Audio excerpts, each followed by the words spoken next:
So, if you were to ask anybody in this day and age if they've heard of Jesus, I think you'd be pretty hard pressed to find someone who had never heard of Jesus. Now, that may not mean that they wouldn't have odd views about Jesus, and some would probably perhaps even see Jesus as a myth, not real, just somebody that was made up. I mean, some people will have those opinions. But really, to find someone who has never heard of Jesus, I think that's going to be pretty difficult to find, at least here in the United States. I don't know of anyone who has not heard of Jesus. But that wasn't always the case. And as Jesus' ministry grew, there were lots of rumors that began to be shared among all kinds of different people about who he might be. And there's a particular story that's found in actually 3 of the 4 Gospels, where Jesus begins to ask questions about who other people think he is. And I was thinking about this. I thought, why would he care? I mean, for you and me, we might ask, what do people saying about me? Because of our ego, our self-esteem, or something like that. We may want to know what people think of us because of those things. But for Jesus, was he really concerned about that? I mean, why would he ask that question? Well, I think the reason he asked that question is really because what he cares about is not that question, but what happens next. So, one of the places that this story is told is in Mark's Gospel. And in Mark chapter 8, beginning at verse 7, we hear this. Jesus went with his disciples to the village of Caesarea Philippi, and on his way he asked his disciples, this is the first question, "Who do people say that I am?" And they answered him. Some say John the Baptist, others say Elijah, still others one of the prophets. Now here's the second question. This is the one that I think was really important to Jesus. He asked them, "But who do you say that I am?"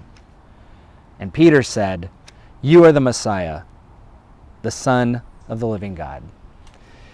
That's really why Jesus asked that question. He wasn't so concerned about what others were saying. He wanted to know what his closest friends were saying about him, what those who were ministering with him, what those who were traveling with him, what those who would be left in many ways in charge of that ministry once he died and was resurrected and went to heaven, what would they say about him? Who do you say that I am is really the question that concerns Jesus, because Jesus probably knew that there were all kinds of other influences around that were telling those disciples or were having influences on those disciples as to who Jesus really was. Who do other people say that I am was getting at what influences are around you. What are the influences around you that may influence you to have a different opinion about who I am? And then who do you say that I am? I think in some ways that same question can be asked of us today. I mean, what are the influences around us saying about Jesus? Who do people say that he is? Good and for bad. Who do people say Jesus is? And how do we really get at the actual core of who Jesus really is? It's hard. It's hard to get at that core because there's a lot of people with a lot of opinions about who Jesus is. And in fact, if you were to go on to read more of that story, even Peter, who seemingly gives the right answer, "You are the Messiah, the Son of the living God," even his response is not completely correct. Because even though that is who Jesus is, who the Messiah is has been influenced by the culture and by Peter's experience of growing up in a religious household and what their expectation was of the Messiah. Who do you say that I am? You are the Messiah can even be the wrong answer if we don't really understand what the Messiah is all about.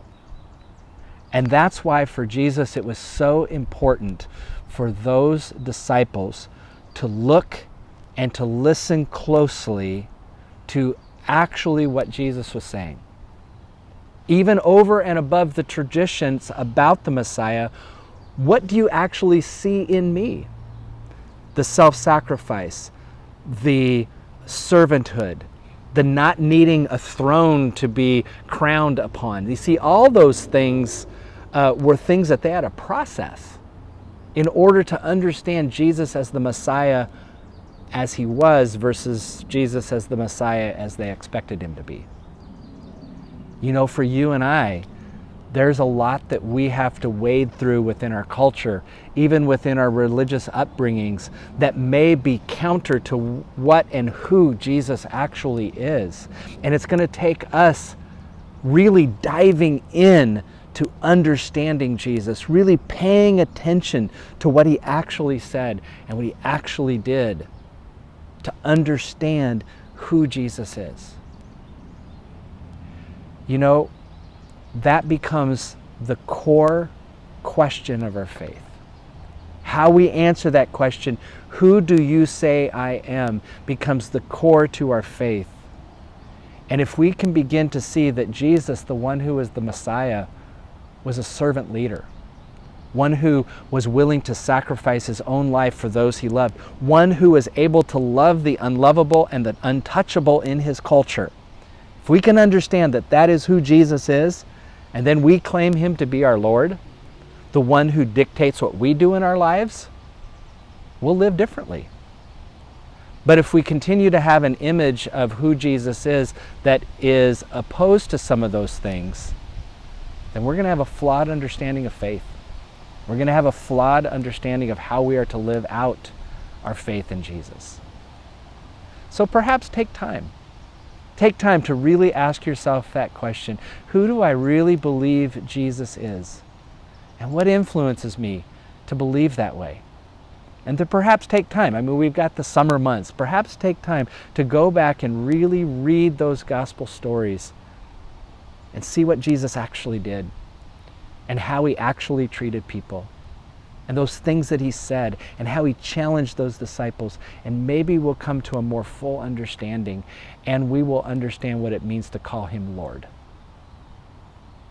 Yep, we're not going to find anybody who's never heard of Jesus. But maybe we need to have heard of Jesus differently than the way we have heard of him in the past. Thank you.